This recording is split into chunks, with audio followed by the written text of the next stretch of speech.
The grand arena of Carvel floated above the planet like a jewel of metal and light. Thousands of alien spectators filled the layered seats, their voices blending into a deep hum that echoed through the structure. This was not a place of war, but it was not a place of peace either. Here, challenges were made, pride was tested, and reputations were born or destroyed. Today, the arena was focused on one moment. Princess Veilith of the Aurelian Dominion stood at the center platform, her posture tall and confident. Her silver armor reflected the arena lights, and the crest of her royal house shimmered on her chest. She was young by her species standards, but already famous across several star systems. She had never lost a challenge, not once. To her, this was sport, entertainment, proof of superiority. She raised one clawed hand, and the arena quieted almost instantly. "Representatives of the Galactic Coalition," she said, her voice clear and sharp as it carried through translation fields. "Your newest member, humanity, has spoken much of resilience and adaptability. I find such claims interesting." A ripple of amusement spread through the crowd. Veilith's eyes shifted toward the human delegation platform. "Therefore, I issue a formal challenge. A single human champion will face me in the traditional trial operation. Victory will bring honor. Defeat will bring humility. Let us see if humans are truly worth the attention they receive." The challenge. Sigil flared into existence above her hand. It was official. It was public. It was official. It was public. It was official. It was official. Breath. And it could not be ignored. On the human platform, there was no cheering. Breath. No dramatic reaction. Only quiet conversation. Ambassador Lin leaned forward, her brow slightly furrowed.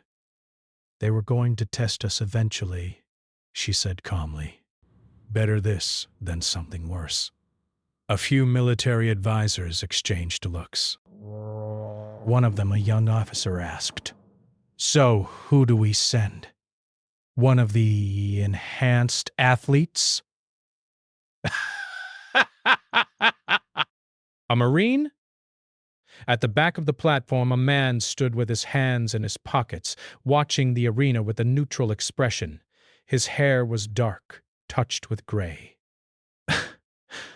His posture was relaxed, almost lazy. He looked more like a tired civilian than someone meant for a grand challenge. His name was Elias Ward.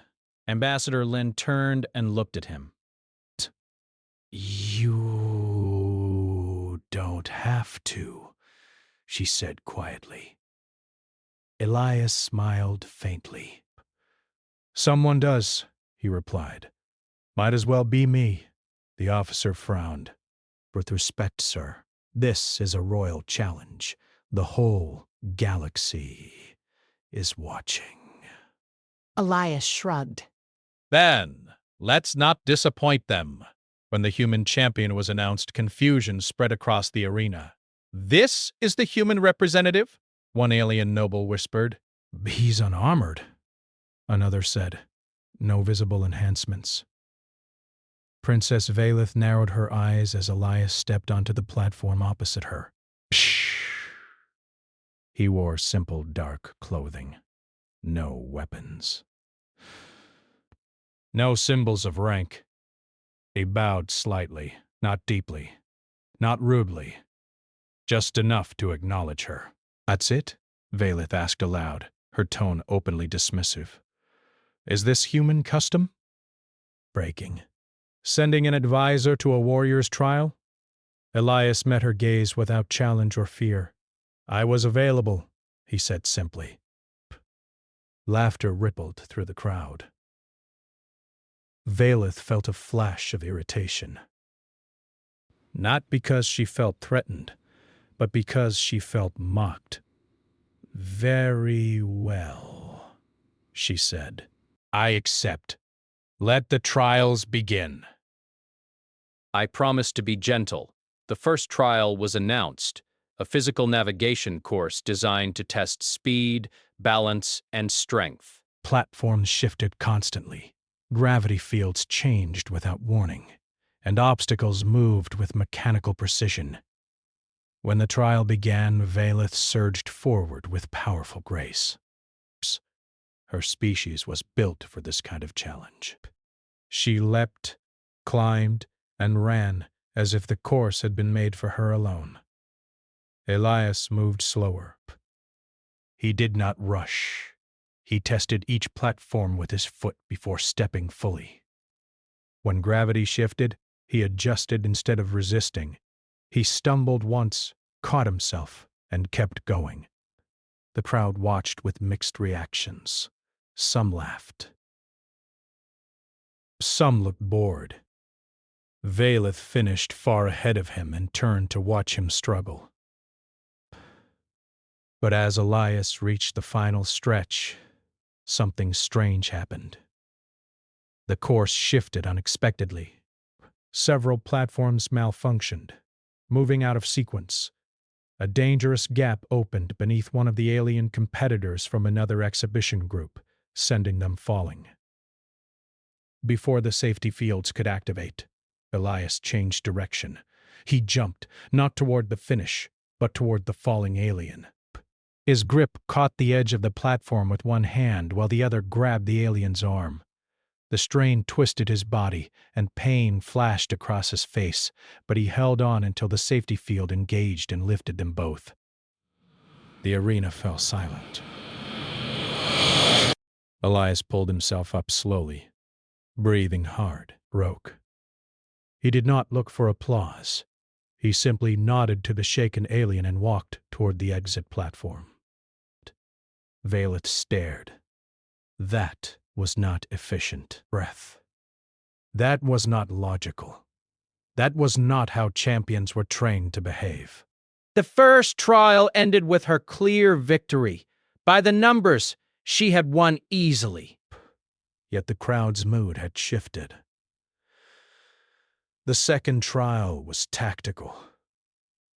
A simulated environment where each competitor had to adapt to changing threats and incomplete information. Most species relied heavily on predictive systems and pre-planned responses. Valeth activated her tools and began executing a flawless strategy. Elias did not. He observed. When the simulation changed, he changed with it. When information was missing, he guessed and accepted the risk. When his plan failed, he abandoned it without hesitation and tried something new. He lost ground, gained it back, lost it again. Violith noticed something unsettling. His mistakes were never repeated. By the end of the simulation, Valith still ranked higher. Again, she had won, but her confidence was no longer absolute. As they exited the platform, she turned to him. "You fight poorly," she said bluntly, "yet you do not fail as expected." Elias wiped sweat from his brow. Breath. "I'm not here to look impressive." "Then why are you here?" she asked. He paused.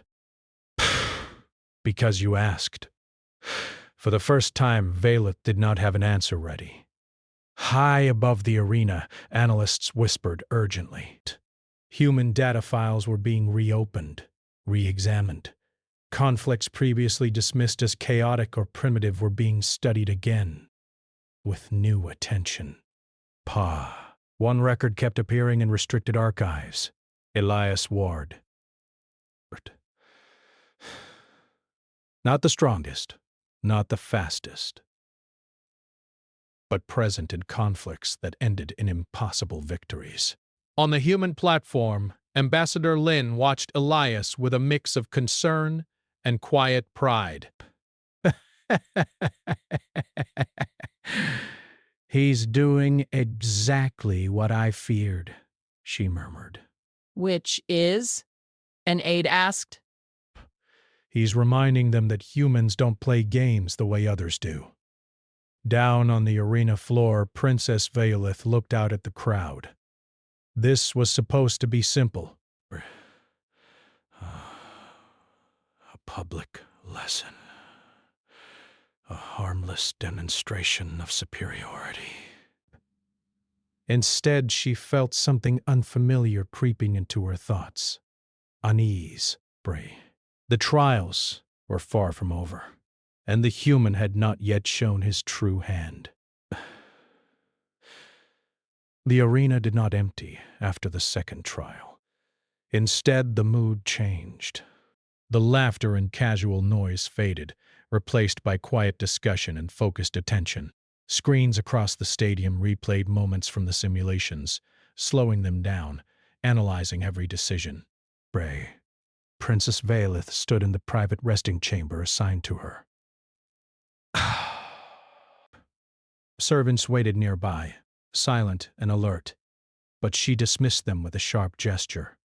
She needed space to think, Brett. She removed one armored glove and stared at her hand. It was steady. Her breathing was calm. By all measurable standards, she was winning. So why did it feel like she wasn't? Across the complex, Elias Ward sat alone on a simple bench, drinking water from a plain container. A medical drone hovered near him, scanning minor muscle strain and elevated heart rate. "Nothing serious," the drone said in a neutral tone, around in despaired recovery within acceptable limits. Elias nodded. "Thanks." The drone drifted away. He leaned back, eyes half closed, listening to the distant sounds of the arena. He looked tired, but not defeated. More like someone pacing themselves on a long walk. On the human delegation platform, tension had grown. Advisors whispered urgently, projecting data and probability curves. "They still don't see it clearly," one analyst said. "They are judging him by their standards." Ambassador Lin crossed her arms. "That's always their mistake." The third trial was announced sooner than expected. The arena lights dimmed, and a deep tone echoed through the structure. This was not part of the original schedule. An alien official appeared on the central display. Due to audience demand and adaptive assessment protocols, Trial 3 will begin immediately. Princess Veilith lifted her head. "Adaptive?" she muttered. Elias opened his eyes as the announcement reached his chamber. He sighed softly and stood up. Trial 3 was introduced as a cooperative survival scenario. 2 competitors would be placed in a hostile environment simulation. The objective was simple: survive together for a fixed time. No scoring.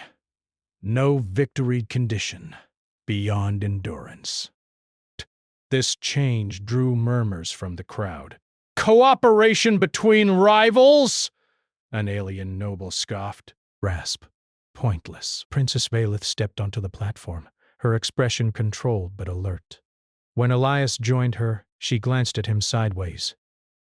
"Do not slow me down," she said. Elias gave a small smile. "I'll try not to." The simulation activated. They found themselves in a shattered cityscape under a darkened sky. Sirens wailed in the distance. The air smelled of smoke and metal. Automated threats began to emerge almost immediately.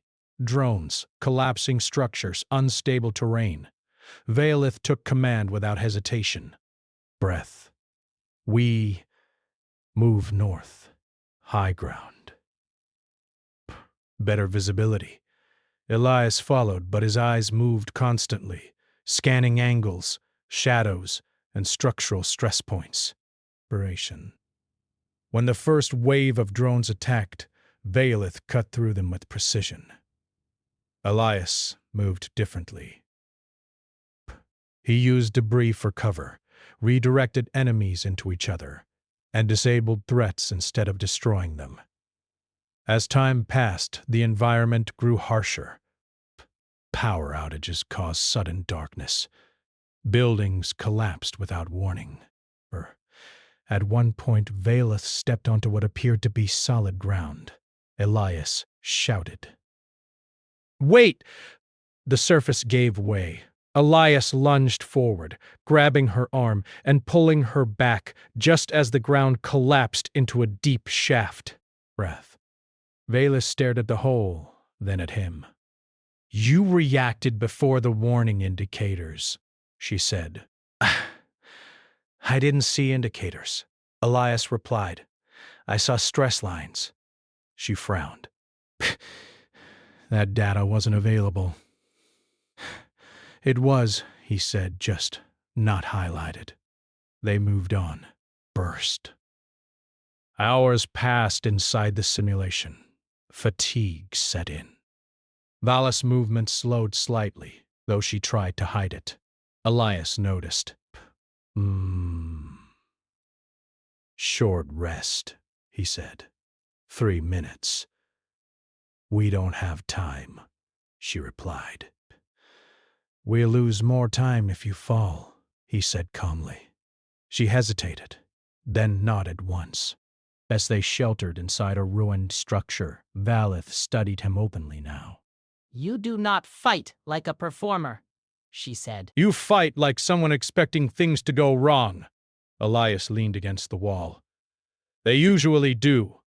Is that how humans train?" she asked. He shook his head. "It's how we learn." A massive threat emerged, an overwhelming force designed to test panic response. Valeth prepared to engage directly.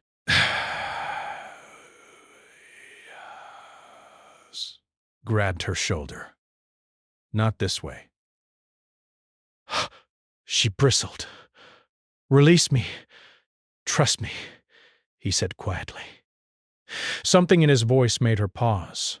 He led her through narrow passages, triggering collapses behind them, using the environment as a weapon. They avoided direct confrontation, survived by movement and timing. When the timer finally ended, both were still standing. The arena erupted, not with cheers, but with stunned silence. Princess Valeth removed her helmet slowly. Her expression was unreadable. "You could have let me fail," she said. "It would have improved your standing," Elias shrugged. "That wasn't the goal. Then what is your goal?" she demanded. He looked out at the crowd. "To go home." That answer unsettled her more than any defeat could have. After the trial, alien analysts worked frantically. Data did not align. Predictions failed repeatedly. Human behavior models began to break down. One analyst whispered, "They don't optimize for victory." Another replied, "They optimize for survival." A sealed archive was opened. More records surfaced. Conflicts where humans fought while outnumbered, under-equipped, and exhausted, and still endured. The name Elias Ward appeared again and again. Princess Valeth requested a private audience with the human delegation. The request itself caused shock. In the meeting chamber, she stood before Ambassador Lin and Elias. I demand transparency, Valeth said. "You sent a legend disguised as a civilian." Ambassador Lin smiled faintly. "We sent a human." Valeth turned to Elias. "Why hide your past?" He met her gaze evenly. "Because it's over. Your kind treats warriors strangely," she said. "Among my people, you would be honored for life. Among mine, Elias replied. You're thanked and asked to rest. She studied him in silence. The final trials loomed ahead. Harder, more public, more dangerous. Princess Valeth returned to her chambers, with her thoughts in turmoil. For the first time, she was no longer certain this was just a game. And, somewhere deep inside, a realization began to form. If this human was not even trying to win, what would happen when he did? The night cycle over Carvel passed slowly, but rest did not come easily to many. Across the floating city, lights stayed on in analyst chambers, strategy halls, and private quarters.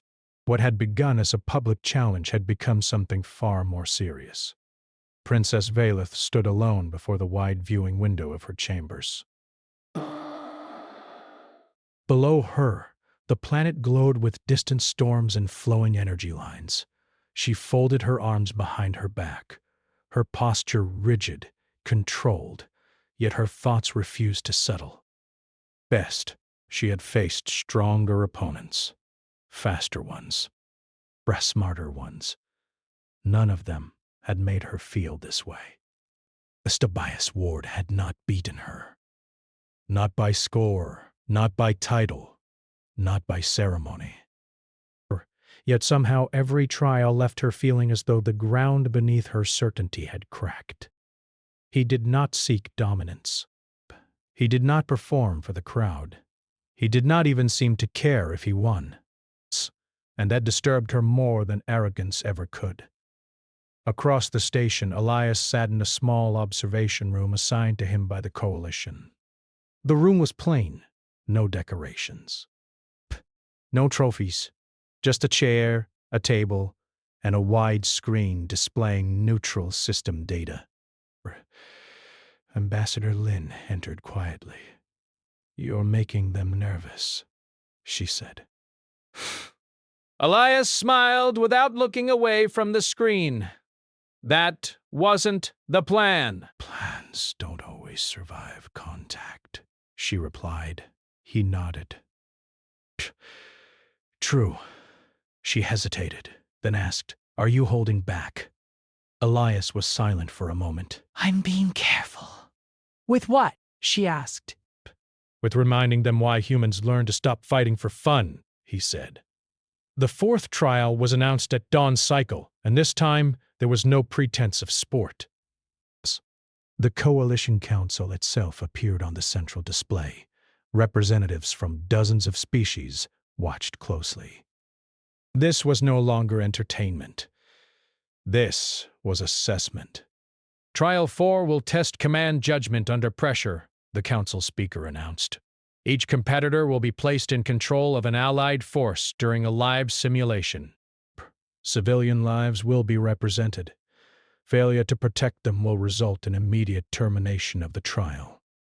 The word termination echoed heavily even though everyone knew it meant disqualification. Princess Valeth felt her focus sharpen. This was her strength.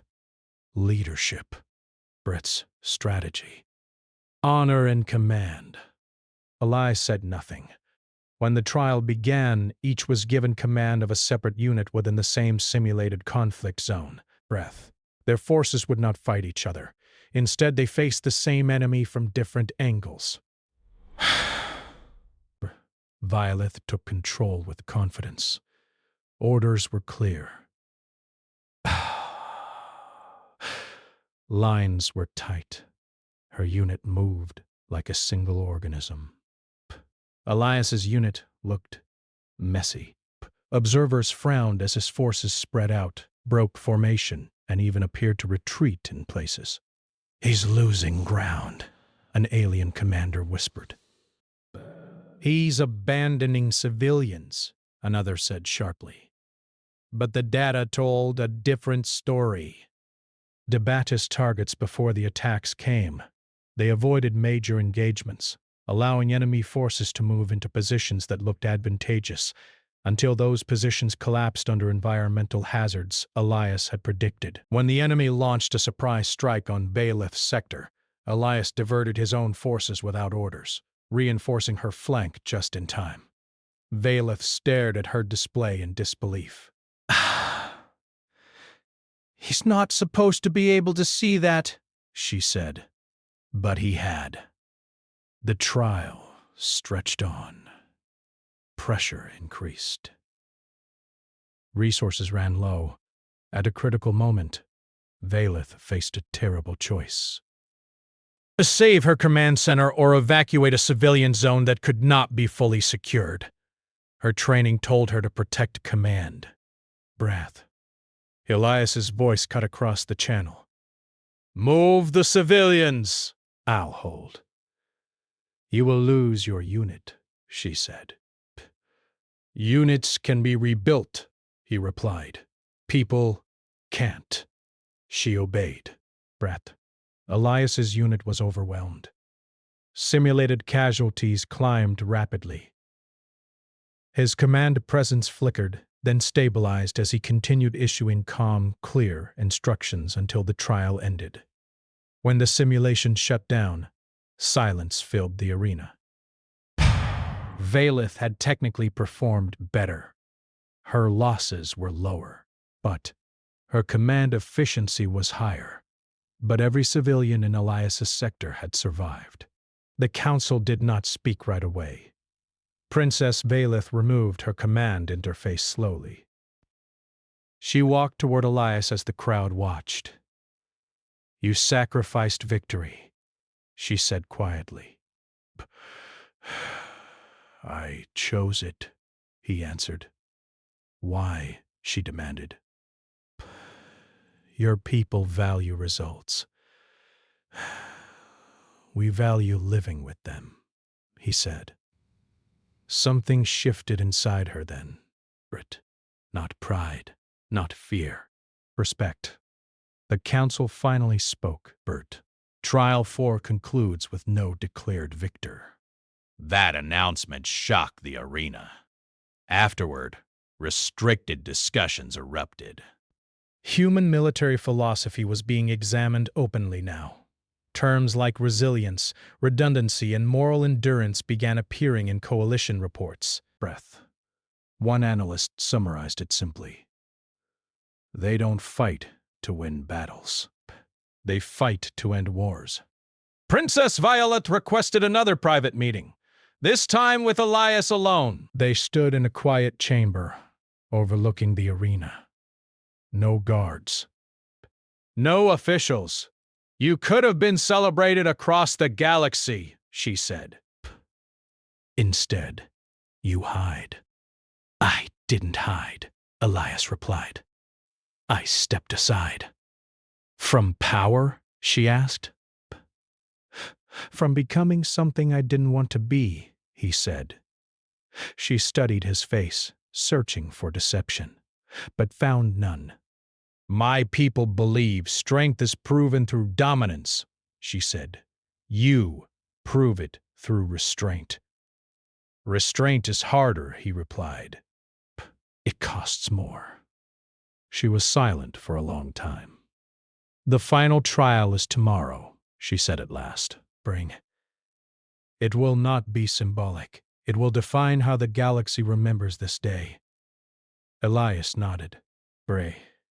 "I figured." "Will you finally try to win?" she asked. He looked out at the stars beyond the glass. "I'll do what needs to be done." That answer did not comfort her. As she left, Valeth realized something she had never felt before. Desperation mixed with fear. Because if this was a human being careful, what would a human being decisive look like? Far above the arena, coalition observers prepared emergency protocols they had never expected to activate during a sporting event, and across the galaxy, quiet messages began to spread. The humans were not dangerous because they were aggressive. They were dangerous because they endured. And tomorrow, everyone would see why. The final trial did not begin with applause. Instead, the grand arena was quiet, in a way it had never been before. The spectators were present, but they were no longer relaxed. Many leaned forward in their seats. Others sat stiffly, eyes fixed on the central platform. Brafe and data feed seemed softer, as if the entire structure was holding its breath. Princess Valeth stood in her armor, fully sealed now, her posture flawless. She had trained for moments like this her entire life. Victory, defeat, honor, disgrace. These were familiar ideas. What she felt now was none of them. Across from her, Elias Ward stood alone. No armor. No weapons. No visible command interface. Only calm. The Coalition Council appeared once more, their image large and unavoidable. Trial 5 will commence, the speaker said. This will be a full-spectrum scenario. Adaptive. Unrestricted within safety parameters. You will each be placed into the same operational space. Cooperation is permitted. But conflict is permitted. The outcome will determine final assessment. No one missed what was left unsaid. This was no longer a game. Wrath. The simulation activated instantly. The world formed around them in layers of light and sound. Vibration, a vast planetary surface appeared beneath dark skies. Cities burned in the distance. Emergency signals filled the air, overlapping and desperate. A war zone. Valis' armor synced immediately, feeding her data streams and threat maps. Enemy forces moved across the landscape in organized waves. This was no random chaos. This was a calculated invasion scenario. Elias closed his eyes for a brief moment. Then he opened them. He did not reach for a display. He did not ask for information. Police. Multiple fronts, Valeth said quickly. If we divide our efforts,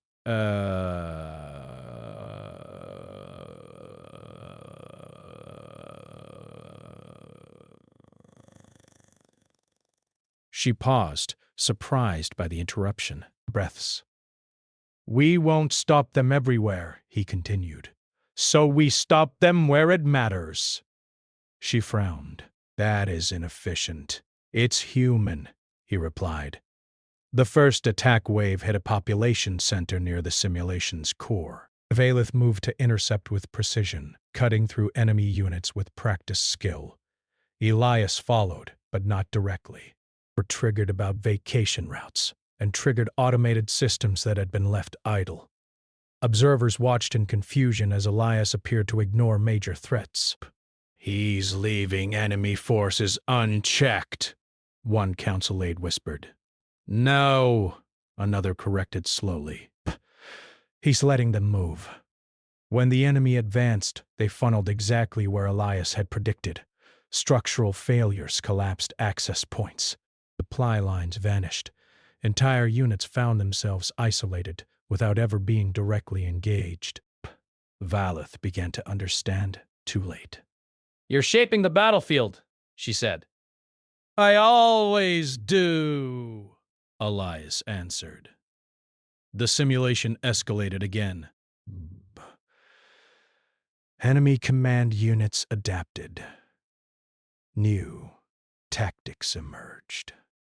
Pressure increased. Valeth felt it then. Grasp. The creeping edge of panic, not from fear of losing, but from realizing the scale of what she was witnessing. Elias was not reacting. He was remembering. At one point, an enemy strike broke through and threatened a medical evacuation zone. Valeth moved to defend it, but the distance was too great. I won't reach them in time, she said. Elias was already moving. He ran directly into the threat path, drawing enemy attention. His movements were not flashy, but precise. He used debris, terrain, timing.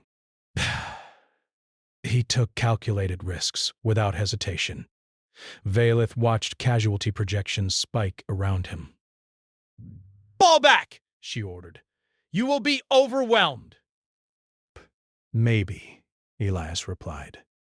He held the line long enough for the evacuation to complete. Then he withdrew, battered but standing. When the simulation paused briefly for recalibration, the arena remained silent, breaking. Some spectators had begun standing without realizing it. The final phase activated without warning. A planetary-scale failure began. Core systems destabilized. Time limits appeared across every display. Valeth stared at the data. This scenario is unwinnable, she said. Elias nodded. Most are. What do we do? She asked, and realized too late what that meant. She was asking him. Elias looked at the collapsing world and spoke evenly. We decide what survives. They worked together now. Truly together. Baleth provided structure and force. Elias provided intuition and sacrifice. They abandoned territory to save lives. They redirected enemy aggression instead of fighting it head-on. At the very end, only one choice remained. A final evacuation ship could launch, but only if another sector's defenses were deliberately shut down. Valeth froze.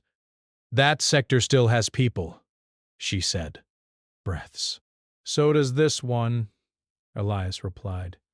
She clenched her fists. Psst. Her people believed leaders must never choose who dies. Elias placed a hand on the control interface. Breaths. Leadership isn't about avoiding pain, he said quietly. It's about carrying it. Valeth made the decision.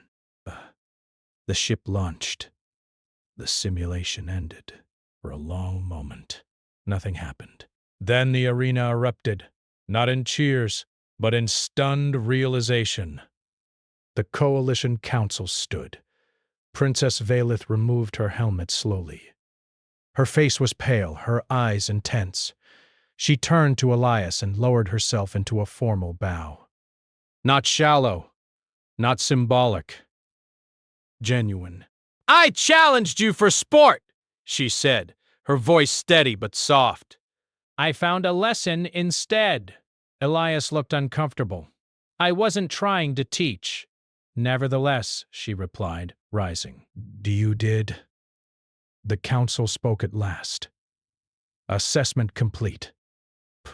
Humanity's status within the coalition will be revised. Those words carried weight. Elias exhaled quietly. He had done what needed to be done. And the galaxy had seen it. Yet he felt no pride. Only the familiar, heavy calm of someone who had once again survived something that should not have been survivable. As he turned to leave the platform, Princess Valeth watched him with a mixture of respect and something deeper. Understanding.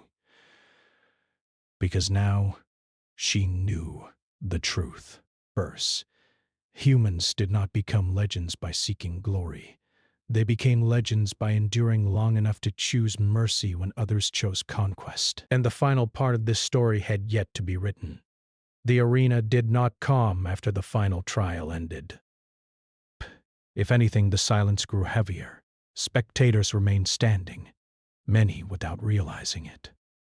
Others stared at the central platform, as if expecting the world to change shape again. Across the coalition networks, data streams froze, analysts unsure how to summarize what they had just witnessed.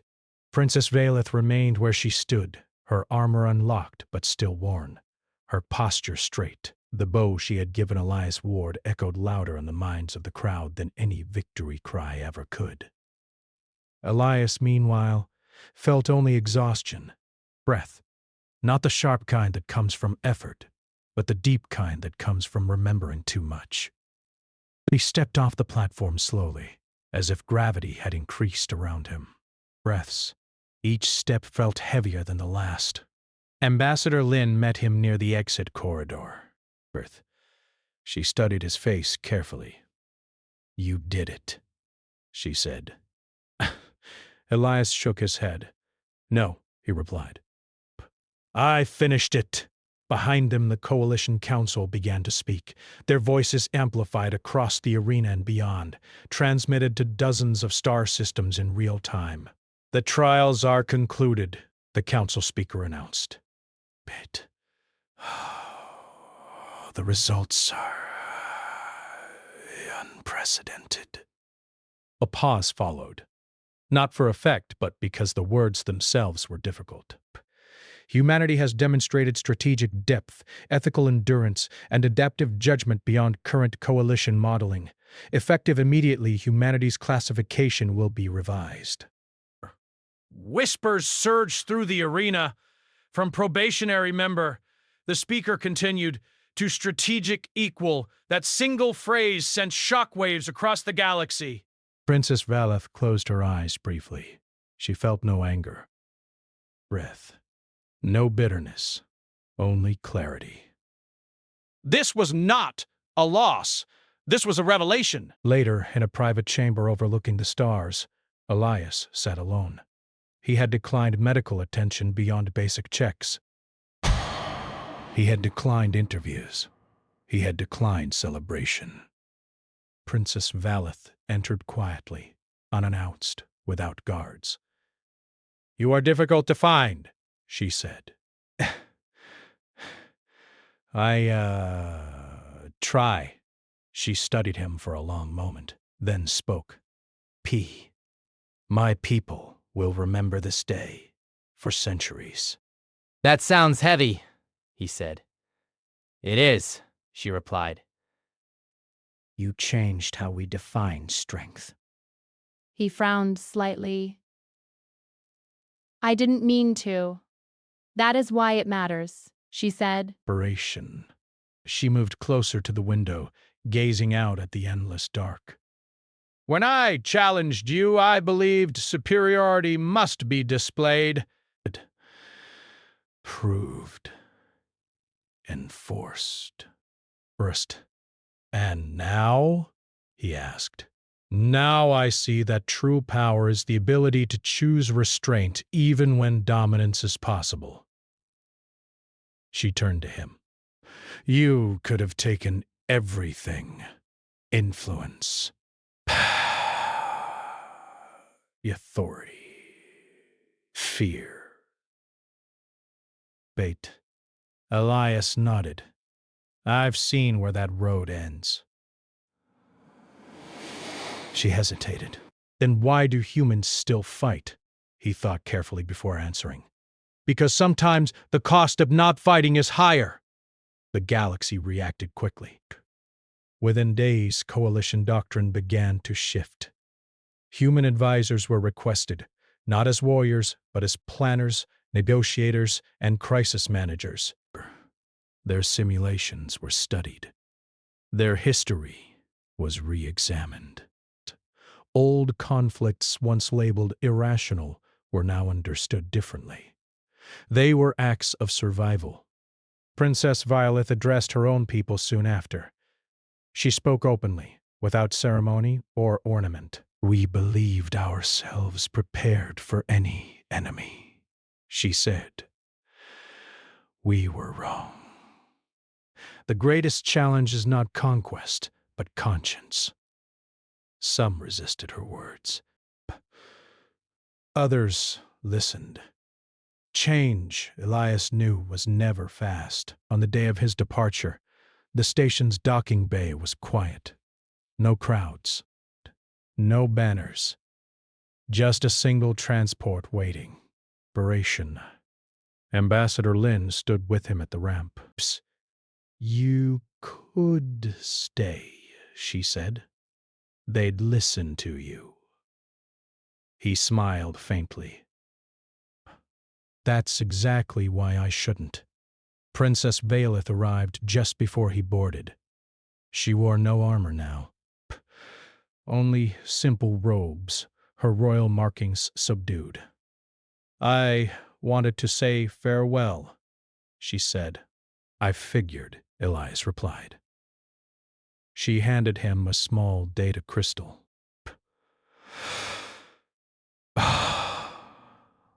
A record of today, from my perspective.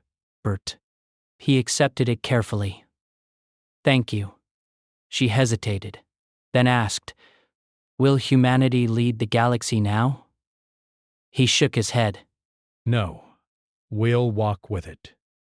That's harder. She nodded, understanding. As the transport lifted away from the station, Princess Valeth watched it vanish into the stars. She felt something settle inside her. Not defeat. Resolve. Back on Earth, Elias Ward stepped into sunlight that felt warmer than any artificial glow. The sky was blue. The air smelled of life. No one recognized him. Breaths. He walked through a park where children laughed and argued over small things. He sat on a bench and watched the world continue without him, and that was enough. Far away, across the stars, stories began to spread. Not of a human who conquered an empire, but of a human who stood in the face of absolute power and chose mercy. The galaxy learned something important that day. Humans were not legends because they were unstoppable. They were legends because, after surviving everything, they still chose to be kind. And that made them the most dangerous species of all.